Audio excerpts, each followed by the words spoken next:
Hello दोस्तों, कैसे हो आप सभी। उम्मीद करता हूं कि आप सभी बहुत अच्छे होंगे। तो आज का वीडियो आप सभी के लिए बहुत ही ज़्यादा इंपॉर्टेंट होने वाला है, क्योंकि आज की इस नए वीडियो में हम क्लास 10th मैथ का जो हमारे पास चैप्टर नंबर दूसरा है बहुपद, उसका हम प्रश्नावली नंबर 2.2 का प्रश्न संख्या पहला और प्रश्न संख्या दूसरे को सॉल्व करेंगे। और ये दोनों प्रश्न में से आपके बोर्ड एग्जाम में एक प्रश्न 100% चांस है कि आएगा ही आएगा, मैं गारंटी के साथ कह रहा हूँ। लेकिन इन दोनों सवालों में कई पार्ट दिए गए, मतलब 2 सवाल है, इन दोनों सवालों का मतलब कई पार्ट दिए गए, कई भाग हो गए हैं। जैसे एक भाग में पहला सवाल है, दूसरा सवाल ऐसे, मतलब जैसे पहले सवाल में हमको 5 सवाल दिए गए हैं, दूसरे सवाल में भी हमको 5 सवाल दिए गए थे। ऐसे 10 सवाल होते हैं। इन 10 में से आपके बोर्ड एग्जाम में एक प्रश्न आएगा ही आएगा, मैं 100% गारंटी के साथ कहता हूँ। तो आइए अब हम बिना देर के प्रश्न संख्या पहला और प्रश्न संख्या दूसरे को सॉल्व करते हैं।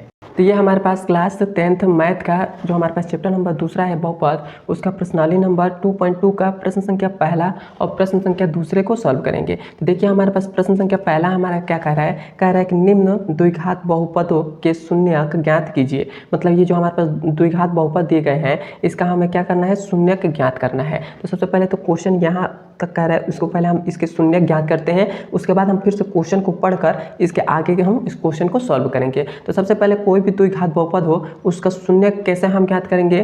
तो सबसे पहले मैं आपको एक बात बता देता हूँ, जब भी द्विघात बहुपद रहेगा तो उसके कितने शून्यक निकलेंगे, उसके 2 शून्यक निकलेंगे। जितने घात वाला बहुपद रहेगा उसके उतने ही शून्यक निकलेंगे। जैसे ये द्विघात बहुपद है तो इसके कितने शून्यक निकलेंगे, 2 शून्यक निकलेंगे। क्लियर है यहाँ तक। तब हम इसका शून्यक कैसे निकालेंगे ये हम पहले समझते हैं। तो इसका शून्यक निकालने के लिए हम क्या करेंगे, इसका हम गुणनखंड कर देंगे। तो देखिए हमारे पास पहला नंबर हमारे पास क्वेश्चन दिया गया है, x² माइनस का 2x माइनस का 8 दे दिया गया है। ये हमारे पास पहला नंबर क्वेश्चन दिया है। इसका हमें शून्यक निकालना है। तो हम कैसे शून्यक निकालेंगे, तो इसका हम क्या करेंगे, गुणनखंड कर देंगे। तो गुणनखंड कैसे हम करते हैं, तो मैं सबसे आसान तरीका बता रहा हूँ। यदि आप वैसे उस तरीका का प्रयोग करते हैं तो आपको गुणनखंड निकालने में कभी भी कोई भी प्रॉब्लम नहीं होगी। तो देखिए गुणनखंड निकालने के लिए, गुणनखंड करने के लिए हम क्या करना होता है, जो हमारे पास x² होता है, सबसे पहले देखेंगे x² हमारे पास कहाँ है। तो x² है, x² का जो भी गुणांक होगा, तो x² का गुणांक मतलब इसका मतलब ये जो हमारे पास x है, इसका गुणांक क्या है, यहाँ पर कुछ भी नहीं दिखाई दे रहा है। तो कुछ भी नहीं दिखाई देता है तो यहाँ पर 1 होता है।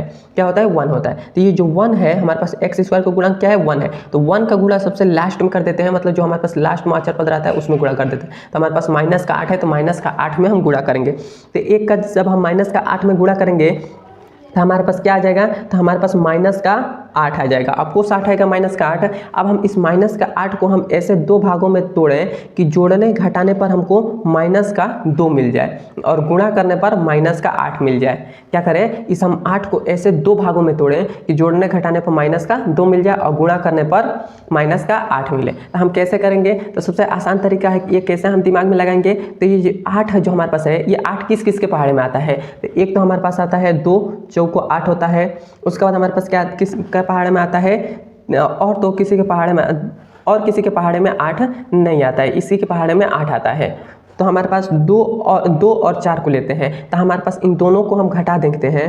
जैसे हम 2 ले रहे हैं और माइनस का 4 ले रहे हैं, इन दोनों को घटाएंगे तो हमको क्या मिलेगा, माइनस का 2 मिल जाएगा। तो माइनस का हमारे पास 2 मिल रहा है, और यदि हम इन दोनों का गुणा कर दे, 2 और 4 का यदि हम गुणा करते हैं तो हमारे पास क्या मिलता है, हमारे पास 8 मिलता है। लेकिन 4 के जगह पर हम यहाँ पर माइनस लगा देंगे तो हमारे पास माइनस का 8 आ जाएगा। क्लियर है यहाँ तक। तो मैं आशा करता हूँ कि आपको समझ में आया होगा। तो हम क्या लेंगे, 2 और 4 लेंगे। तो हम यहाँ पर कैसे लिखेंगे, तो यहाँ पर हमारे पास x² हो जाएगा, और यहाँ पर अब हम क्या लिखेंगे, यहाँ पर हम लिख देंगे कि माइनस का 4x और यहाँ पर प्लस का 2x लिख देंगे।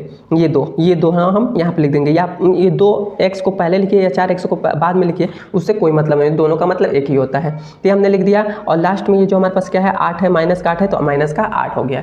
क्लियर है यहाँ तक। अब देखिए अब हमको क्या करना है, इन दोनों में हम कुछ ना कुछ कॉमन देखेंगे कि इन दोनों में हमारे पास क्या कॉमन आ रहा है। इन दोनों में, तो इन दोनों में हमारे पास x कॉमन आ रहा है, तो हम x को कॉमन ले लेंगे। जब हमने x को इसमें से कॉमन ले लिया तो हमारे पास x, तो यहाँ पर x से x कटेगा, तो यहाँ पर 2x है, यहाँ पर 1x है, तो 1x चला जाएगा तो 1x बचेगा, और यहाँ हमारे पास माइनस है तो माइनस हो गया। यहाँ से x कटेगा तो हमारे पास क्या बचेगा, 4 बच जाएगा। क्लियर यहाँ तक। अब ये जो हमारे पास चिन्ह है, प्लस का चिन्ह है, तो यहाँ पर हम प्लस का चिन्ह लगा देंगे। अब हम इन दोनों में देखेंगे कि हमारे पास कॉमन क्या आ रहा है। तो 2 और 8 में हमारे पास कॉमन क्या आ रहा है, हमारे पास 2 कॉमन आ जा रहा है, तो 2 हमने कॉमन ले लिया। तो 2 से तो 2 हमारे पास कट गया, तो ये x है तो x एज इट इज रहेगा। माइनस है तो माइनस हम लगा देते हैं। हैं। और क्यों हम माइनस यहाँ पर लगाएंगे, क्योंकि हम ये जो हमारे पास ये प्लस है और ये माइनस है, तो इन दोनों का गुणा कर तभी हम लगाते हैं। तो इन दोनों का गुणा करेंगे तो हमारे पास क्या आ जाएगा, माइनस आ जाएगा। अब हमने 2 कॉमन ले लिया है तो 8 में से 2 चला जाएगा तो 2 चौको 8 हो जाएगा, मतलब यहाँ पर 4 आ जाएगा। 8 में से 2 हम कॉमन लेंगे तो यहाँ पर 4 बचेगा। क्लियर है यहाँ तक। अब हम इसके आगे बढ़ते हैं। तो आगे ये जो हमारे पास दोनों ब्रैकेट में जो हमारे पास आए हैं, इसको हम एक ब्रैकेट में लिख लेते हैं। तो x माइनस का 4 एक ब्रैकेट में लिख लिया, और ये जो हमारे पास x प्लस का 2 है इसको एक ब्रैकेट में लिख लेते हैं। तो x प्लस का 2 एक ब्रैकेट में लिख लिया, और हमें इसका क्या करना है, शून्य ज्ञात करना है। तो इसको हम क्या करेंगे, 0 के बराबर कर देंगे। क्लियर है यहाँ तक। अब देखिए, अब हम 0 के बराबर इन दोनों को कर दिए, तो एक बार हम इसको 0 को बराबर करेंगे, एक बार इसको 0 को बराबर करेंगे। तो x माइनस का 4 इक्वल टू में 0, और फिर से x प्लस का 2 इक्वल टू में 0, ऐसा हमने कर दिया। अब हम यहाँ से x का मान निकालते हैं। तो ये माइनस का 4 है, इक्वल टू किधर आएगा, तो प्लस का 4 हो जाएगा। तो पहला हमारे पास शून्य क्या निकल गया, 4 निकल गया। और यदि हम इसका बात करें तो इसका हम माइनस प्लस का 2 है, इधर आएगा तो माइनस का 2 हो जाएगा। तो ये हमारे पास दूसरा शून्य निकल गया। तो मैंने आपको पहले ही बताया था, जब जितने घात का बहुपद रहेगा उसके उतने शून्य निकलेंगे। ये 2 घात बहुपद था तो इसके 2 शून्य निकल गए। अब तो हमारे पास शून्य तो इसका ज्ञात हो गया, शून्य ज्ञात हो गया। अब हम देखते हैं क्वेश्चन हमको क्या कह रहा है। कह रहा था शून्य ज्ञात करिए, तो हमने शून्य ज्ञात कर लिया। अब हमसे कह रहा है कि और शून्यकों तथा गुणांकों के बीच के संबंध की सत्यता की जांच कीजिए। मतलब हमें क्या करना है, इन के शून्यकों और इनके गुणांकों के बीच में हमें संबंध की सत्यता की जांच करनी है। तो हम इसकी संबंध की सत्यता की जांच हम कैसे करेंगे, इसका एक बहुत ही आसान सा तरीका होता है। क्या होता है हमारे पास है, यहाँ पर हम पहले तो लिख देते हैं जांच करने पर। क्या लिखेंगे, जांच करने पर।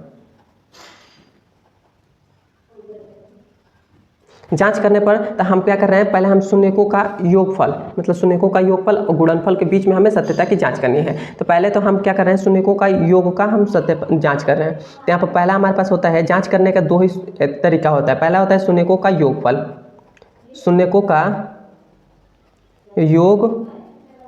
शून्यकों का योग क्या होता है, वो हमारे पास होता है माइनस का b/a होता है। ये हमारे पास सूत्र होता है शून्यकों का योग। तो हमने शून्यकों का योग लिख दिया। और शून्यकों का योग का मतलब होता है, ये जो 2 हमारे पास शून्य निकले हैं, इन दोनों को जोड़ेंगे। तो इन दोनों को जोड़ेंगे तो हमारे पास पहला 4 है, फिर से प्लस, और दूसरा हमारे पास क्या है, माइनस का 2 है, तो माइनस का 2 हो गया।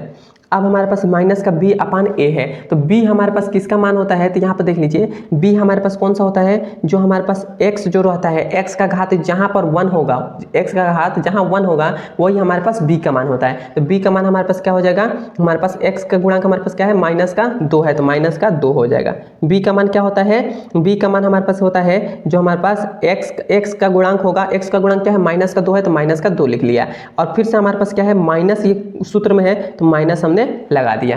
क्लियर यहाँ तक। और हमारे पास a का मान क्या होता है, तो a का मान होता है x स्क्वायर का गुणांक। x स्क्वायर का गुणांक क्या है, 1 है, तो यहाँ पर हम 1 लिख दे रहे हैं, तो 1 हो गया। क्लियर यहाँ तक। अब देखिए, इन दोनों का गुणा कर देंगे तो 4 दूना क्या हो जाएगा, 4 दूना 8 हो जाएगा। क्या हो जाएगा, 4 दूना 8 हो जाएगा। सॉरी, यहाँ पर 4 दूना 8 नहीं होगा, यहाँ पर 2 आ जाएगा। 2 कैसे आएगा, ये हमारे पास 4 है, 4 प्लस माइनस गुणा होगा तो माइनस हो जाएगा, और ये हो जाएगा 2। ये दोनों प्लस माइनस गुणा होगा तो ये हो जाएगा प्लस, और ये हमारे पास 2 हो जाएगा। बटा में 1 लिखे या ना लिखे उससे कोई मतलब नहीं है। 4 में से 2 घटा देंगे तो 2 आ जाएगा, और इक्वल टू में ये 2 है तो 2 हो गया। तो इस शून्यकों का योग जो हमारे पास है, ये दोनों बराबर है, तो इसलिए हमारे पास शून्यकों का योग का सत्यापन हो गया। अब हम इसका गुणांकों का सत्यापन करेंगे। तो गुणांकों का सत्यापन क्या होता है, तो यहाँ पर लिखेंगे शून्यकों का शून्यकों का गुणनफल। शून्यकों का गुणनफल क्या होता है, वो होता है c/a होता है। तो शून्यकों का गुणनफल हमारे पास क्या हो जाएगा, तो हमारे पास ये जो 2 शून्य निकले हैं, इन दोनों का गुणा करना होगा। तो दोनों का गुणा मतलब 4 गुणे माइनस का 2, और c/a। तो c हमारे पास किसका मान होता है, ये जो लास्ट में अचर पद है ये हमारे पास c होता है, और ये हमारे पास क्या होता है, x स्क्वायर का मान होता है। तो x स्क्वायर का मान हमारे पास क्या है, 1 है, तो 1 हो जाएगा। तो यहाँ पर हम लिखेंगे तो हमारे पास c का मान क्या है, माइनस का 8 है, तो माइनस का 8, a का मान 1 है तो 1 हो गया। तो इन दोनों का गुणा करेंगे तो हमारे पास क्या आ जाएगा, तो ये हमारे पास 4 दूना 8 हो जाएगा, माइनस प्लस माइनस हो जाएगा, और इधर हमारे पास माइनस का 8 हो जाएगा। तो शून्यकों का गुणनफल भी हमारे पास दोनों बराबर आ गए, तो इसीलिए हमारे पास ये भी सत्यापन हो गया। ये हमारा आंसर हो जाएगा, और ये हमारा आंसर हो गया। क्लियर यहाँ तक। मैं आशा करता हूँ कि आपको समझ में आ गया होगा। अब हम चलते हैं इसके दूसरे नंबर सवाल पर। तो देखिए, हमारे पास दूसरा नंबर सवाल सेम टू सेम इसी के जैसा है, बस इसमें s हमें दे दिया है, इसमें x दिया था। तो इसीलिए मैं आपको ये होमवर्क में दे रहा हूँ, और ये आप होमवर्क में करिएगा। यदि आपको नहीं आता है तो आप मेरे व्हाट्सअप नंबर पर मैसेज करिए, मैं आपको क्लियरली मैं आपको समझा दूंगा और मैं आपको इसका नोट्स भी दे दूंगा इस सवाल का कि आपको कैसे करना है, और मैं आपको बता भी दूंगा यदि आपको नहीं आता है तो। यदि आता है तो कोई भी प्रॉब्लम नहीं है। तो अब हम चलते हैं इसके पहले के तीसरे नंबर सवाल पर।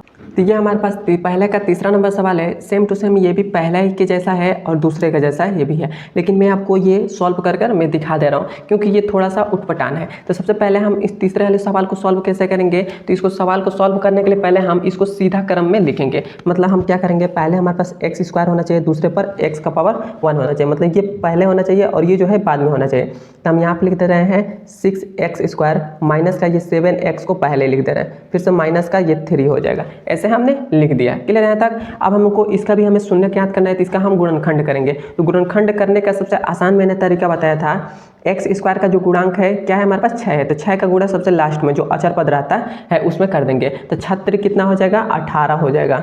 और यहाँ पर प्लस माइनस है तो माइनस हो जाएगा, क्योंकि प्लस माइनस गुणा होगा तो माइनस हो जाएगा। अब हम इस 18 को ऐसे 2 भागों में तोड़ें कि जोड़ने घटाने पर माइनस का 7 आ जाए। तो सबसे पहले आप देखिए 18 कब कब आता है, तो एक तो आता है 2 9 18 आता है, 2 9 18 आता है। उसके बाद कितने बार में आता है, 6 18 आता है, 6 18 आता है। उसके बाद कितना आता है, उसके बाद कब आता है, और अब किसी के पहाड़े में नहीं आता है। तो अब हम क्या करेंगे, इन्हीं दोनों में से देखेंगे, मतलब ये 2 और 9 को लेंगे या 6 और 3 को लेंगे, इन्हीं दोनों में से हमको जोड़ने या घटाएंगे तो हमको माइनस का 7 मिल जाएगा इन्हीं दोनों में से।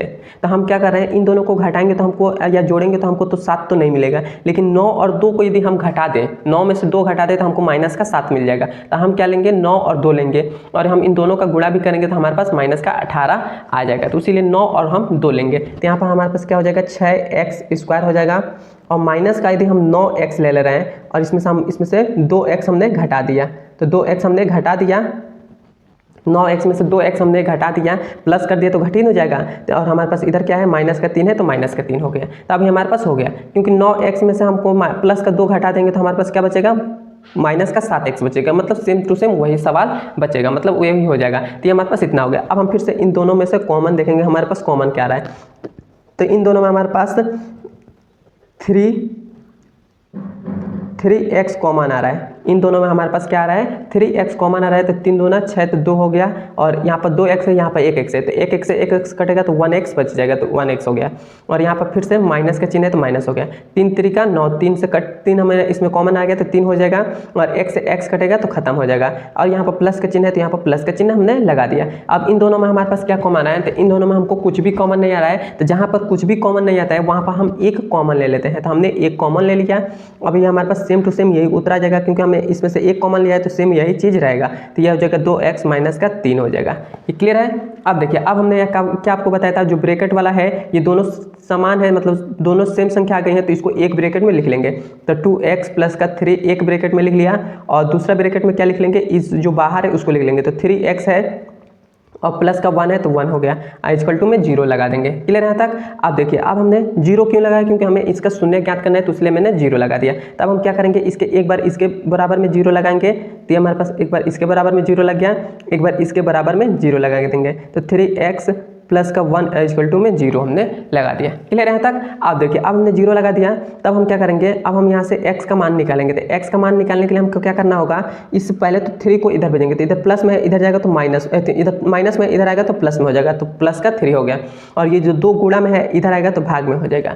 क्लियर है। यहाँ पर आपको नहीं समझ में आएगा, मैं फिर से आपको समझाता हूँ। देखिए, हमने x था तो x मैंने लिख लिया, ये माइनस का 3 था, इक्वल टू के इधर भेज दिया तो प्लस का 3 हो गया। ये 2 हमारे पास क्या है, इधर गुणा में है, इक्वल टू के इधर आएगा तो भाग में हो जाएगा। क्लियर है तक। अब देखिए, अब हम इसका भी निकालते हैं, तो सेम टू सेम उसी प्रकार हो जाएगा। तो माइनस को 1/3 हो जाएगा। कैसे, मैंने कहा x तो उतार दिया, प्लस का 1 है, इक्वल टू के इधर भेजा तो माइनस का 1 हो गया, 3 गुणा में है इधर आएगा तो भाग में हो जाएगा। क्लियर है तक। तो ये हमारे पास 2 शून्य का ज्ञात हो गए। अब हम क्या करेंगे, अब हम इसके जांच करेंगे। तो जांच करने के लिए हम यहाँ पर लिख देते हैं जांच करने पर।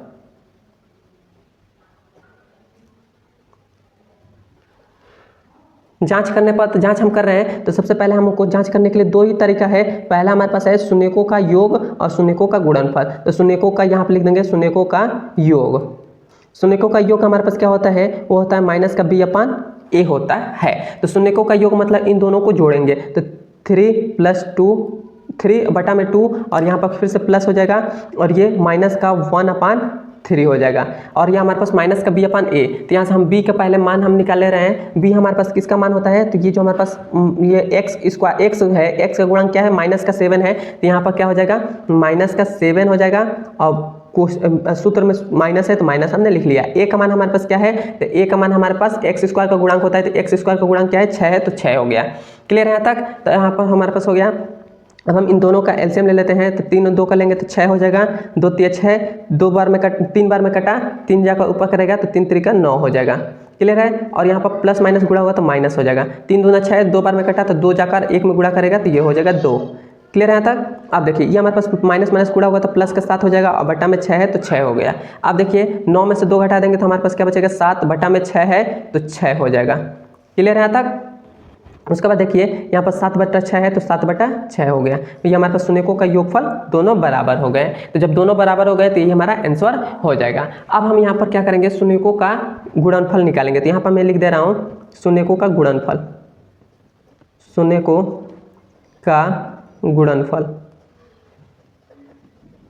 शून्यकों का गुणनफल क्या होता है, वो होता है C/A होता है। तो यहाँ पर शून्यकों का गुणनफल मतलब इन दोनों का, ये दो जो शून्यक निकले इन दोनों का गुणनफल। तो इन दोनों का हमारे पास गुणनफल क्या हो जाएगा, तो हमारे पास हो जाएगा 3/2 गुणे माइनस का 1/3 हो जाएगा। ये हो जाएगा 80/A। मतलब C का मान हमारे पास कौन सा होता है, तो ये जो हमारे पास लास्ट में अचर पद है, ये लास्ट में जो अचर पद रहता है वो हमारे पास C का मान होता है और A का मान जो हमारे पास x² है वो A का मान होता है। तो C का मान हमारे पास क्या हो जाएगा, तो C का मान हमारे पास 3 हो जाएगा और C का मान -3 तो -3, A का मान 6 है तो 6 हो गया। और जब आप इन दोनों का जब गुणा करेंगे तो हमारे पास क्या आ जाएगा, हमारे पास -3 आ जाएगा और 3 दूना 6 हो जाएगा और इधर भी -3 पर में 6। तो ये दोनों बराबर आ गए हैं, तो यही हमारा आंसर हो जाएगा, शून्यकों का योगफल। यही हमारा सत्यापन हो गया, यही हमारा आंसर हो जाएगा। यहाँ तक आपको समझ में आया तो मुझे कमेंट में जरूर बताइएगा।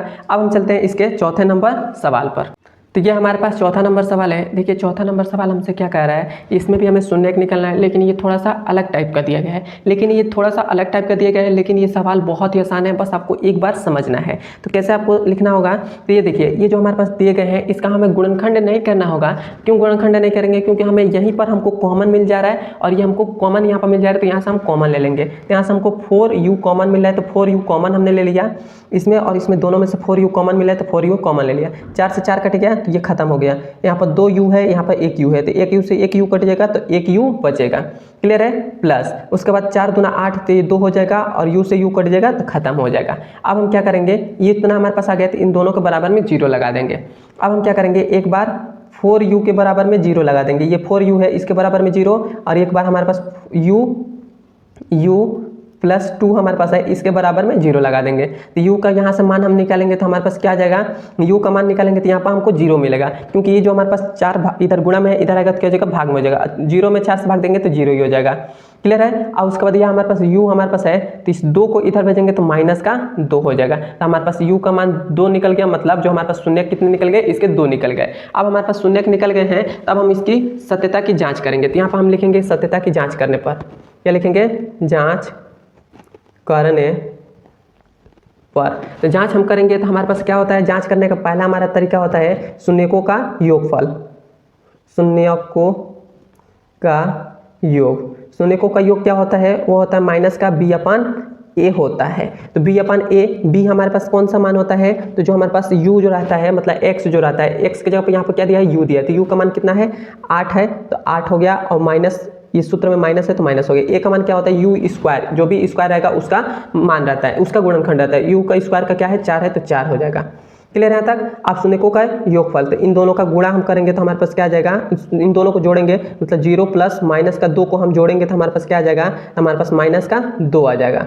और हम इन दोनों को करते हैं तो 4 × 4 4 दूना 8, तो -2 आ जाएगा। तो ये दोनों बराबर आ गए हैं, तो इसीलिए हमारा शून्यकों का योगफल सत्यापन हो गया। अब हम क्या करेंगे, शून्यकों का गुणनफल का सत्यापन करेंगे। तो यहाँ पर लिखेंगे शून्यकों का गुणनफल। शून्यकों का गुणनफल क्या होता है, वो होता है C/A होता है। तो C का मान हमारे पास यहाँ पर नहीं दिया है, हमके क्वेश्चन में नहीं दिया है, क्योंकि जो हमारे पास होता है वो जो हमारे पास ये द्विघात जो समीकरण होता है इस फॉर्म में होता है, ax² प्लस का bx और प्लस में c होता है। जो द्विघात बहुपद होता है वो हमारे पास इसी फॉर्म में होता है। तो हमारे पास ये जो हमारे पास x का मान होता है, एक्स स्क्वायर जो है b का मान होता है, ये जो c है तो यहाँ पर कुछ भी नहीं दिया है। c के जगह पर यहाँ पर हम प्लस का c लिख दें, प्लस यहाँ पर 0 हम लिख दें, यहाँ पर केवल 0, तो c का मान क्या हो जाएगा 0 हो जाएगा। तो इसीलिए c का मान हमारे पास ये 0 हो गया, a का मान हमारे पास क्या हो जाएगा 4 हो जाएगा, तो 4 हो गया। तो ये कट पिट कर क्या हो जाएगा 0 हो जाएगा। और शून्यकों का योग गुणनफल, तो गुणनफल हमारे पास इन दोनों का गुणा कर देंगे, तो 0 गुणे -2 का गुणा करेंगे तो हमारे पास क्या आ जाएगा, हमारे पास 0 आ जाएगा। तो दोनों का मान हमारे पास 0 आ गया है, तो हमारे पास दोनों बराबर आ गए हैं, तो ये हमारा आंसर हो जाएगा। क्लियर है यहाँ तक? और ये हमारे पास सत्यापन भी हो गया। अब हम इसका 5वें नंबर सवाल की तरफ चलते हैं। तो ये हमारे पास देखिए 5वां नंबर सवाल है। 5वां नंबर भी सवाल ये अलग टाइप से दिए गए हैं, लेकिन इसमें हमको क्या करना होगा, थोड़ा सा हमको इस सवाल को बनाना पड़ेगा।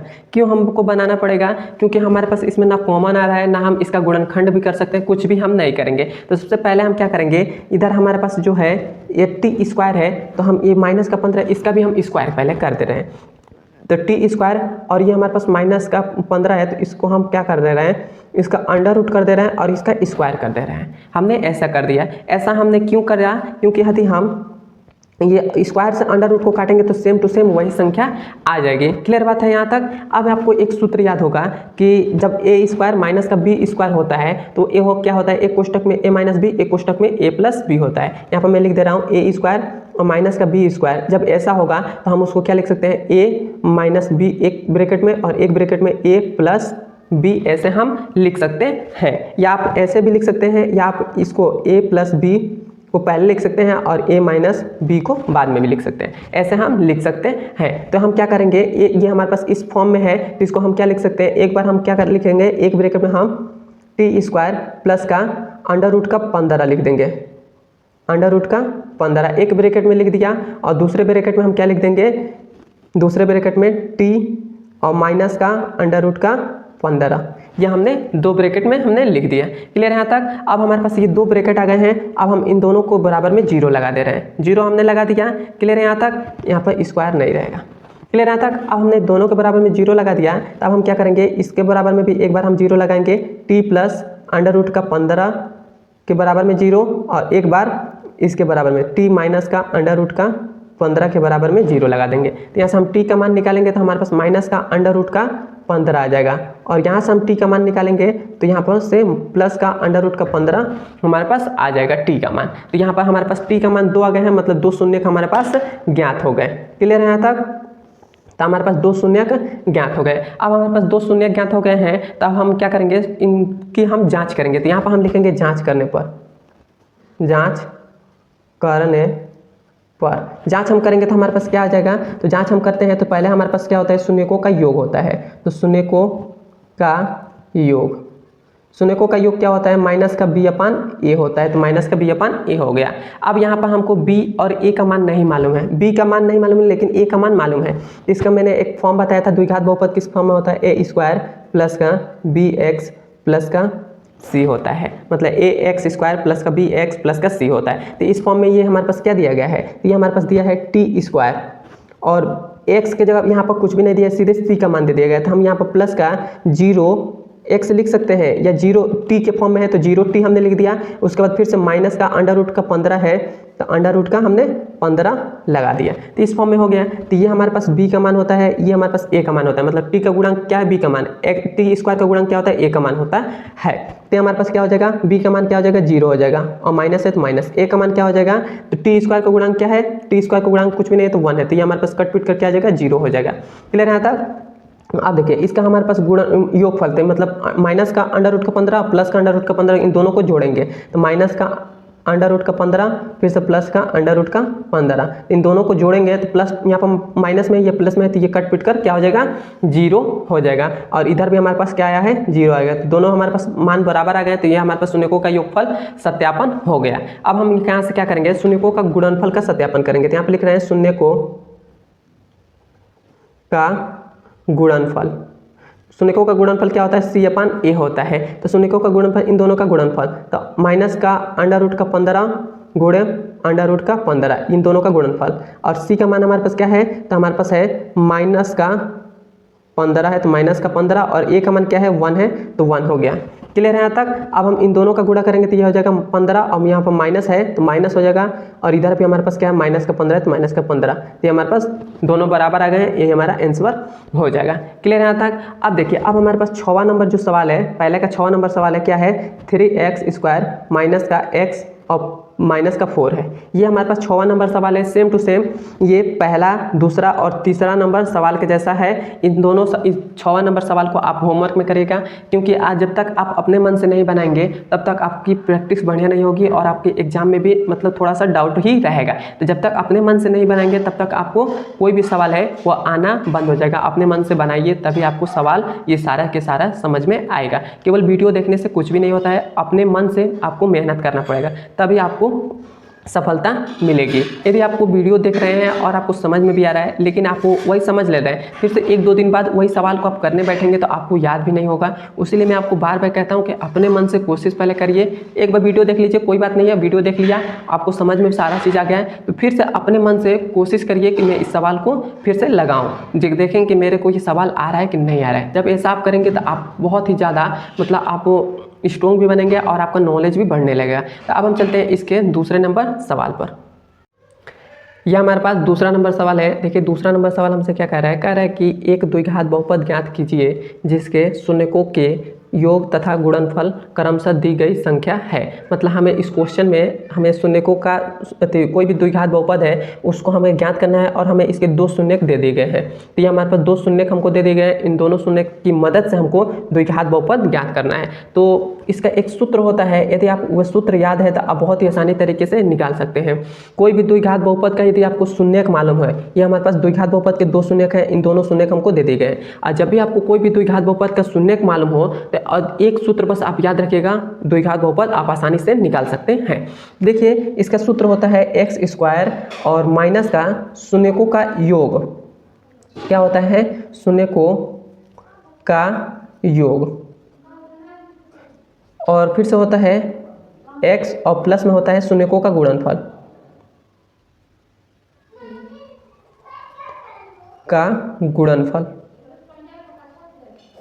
यह हमारे पास होता है, ये सूत्र होता है शून्यकों का गुणनफल। ये आपको सूत्र याद है तो आप बड़े ही आसानी से द्विघात बहुपद निकाल सकते हैं। तो कैसे निकालेंगे? तो बस आपको मालूम है ये आपको क्या दिया है, ये शून्यकों का योग है और ये शून्यकों का गुणनफल है, और ये हमारे पास सूत्र हमको मालूम है। तो कैसे इस सूत्र में रखेंगे? तो ये हमारे पास x² हो जाएगा, यहाँ पर x² है तो x² हो गया। क्लियर है? फिर से माइनस है तो माइनस शून्यकों का योगफल, तो शून्यकों का योगफल ये हमारे पास पहला वाला शून्यकों का क्या होता है? योगफल होता है। तो 1/4 है तो 4 हो गया, और इसके गुणा में हमारे पास x है तो x हो गया। फिर से प्लस है तो प्लस हो गया। शून्यकों का गुणनफल हमारे पास ये है, तो माइनस का 1 है तो माइनस का 1 हो जाएगा। क्लियर है यहाँ तक? अब देखिए अब हमारे पास क्या है, x² है तो x² एज इट इज रहने देते हैं। फिर से हमारे पास ये क्या है, ये x 1 में गुणा करेगा तो x और बटा में 4 हो जाएगा, और ये प्लस माइनस गुणा करेगा तो माइनस का 1 हो जाएगा। तो ये हमारे पास हो गया। अब ये हमारे पास क्या आ गया है, ये जो बटा में रहता है 4 जो हमारे पास बटा में रहता है, इसका हम क्या कर रहे हैं, एलसीएम ले रहे हैं, इन दोनों का एलसीएम। तो एलसीएम लेंगे तो हमारे पास क्या आ जाएगा, तो एलसीएम हमारे पास 4 आ जाएगा। तो ये हमारे पास 4x² हो जाएगा माइनस का x और यहाँ पर माइनस का 4 हो जाएगा। एलसीएम मैंने ले लिया तो ये हो गया। अब ये जो बटा में संख्या आई है इसको हम छोड़ देंगे और ऊपर वाली संख्या को लिख लेंगे, तो ये हो जाएगा 4x² माइनस का x और माइनस का 4। ये हमारे पास मतलब द्विघात बहुपद हमारे पास ज्ञात हो गया और यही हमारा आंसर हो जाएगा। क्लियर है यहाँ तक? देखिए मैंने बहुत ही आसानी तरीके से ज्ञात किया। उसी तरह से दूसरा भी सवाल है, तो दूसरा हमारे पास देखिए सवाल क्या है, हमारे पास है √2 और 1/3 है। तो ये हमारे पास शून्यकों का योगफल है, ये हमारे पास शून्यकों का गुणनफल है। तो यहाँ पर हमारे पास इस सूत्र में रखते हैं, तो इस सूत्र में रखते हैं तो x² हो जाता है, ये दूसरा का हल है। तो x² हो गया शून्यकों का योगफल। शून्यकों का योगफल हमारे पास क्या है, √2 है। तो यहाँ पर क्या हो जाएगा, माइनस है सूत्र में तो माइनस हो गया, और शून्यकों का योगफल हमारे पास क्या है, माइनस का 2 है, 2 हो गया। फिर से x है तो x हो गया, फिर से प्लस है तो प्लस हो गया। उसके बाद हमारे पास क्या है, शून्यकों का गुणनफल 1/3 है, तो यहाँ पर क्या हो जाएगा, 1/3 हो जाएगा। क्लियर है यहाँ तक? मैं आशा करता हूँ कि आपको समझ में आ गया होगा। अब हमारे पास इसके ये 3 बटा में है, तो इन तीनों का एलसीएम हम ले लेते हैं। तो एलसीएम लेंगे तो हमारे पास क्या आ जाएगा, 3 आ जाएगा। तो ये हो जाएगा 3x² माइनस का 3 √2x और प्लस का 1 हो जाएगा। तो नीचे वाली संख्या को हम क्या करते हैं, छोड़ देते हैं, ऊपर वाली संख्या को लिख लेते हैं। तो मैंने 3x² माइनस का 3 अंडर रूट का 2x और प्लस का 1 हमने लिख लिया और ये हमारा द्विघात बहुपद हो गया, ये हमारा आंसर हो जाएगा। बड़े ही आसानी से मैं आपको ये तो 2 सवाल मैंने सॉल्व कर दिया, लेकिन ये जो 4 सवाल बच रहे हैं ये आप होमवर्क में करिएगा।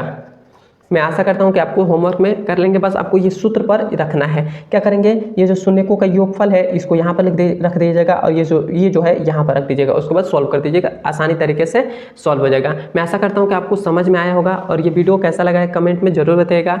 अब हम मिलते हैं इसके अगले नंबर वीडियो में। धन्यवाद।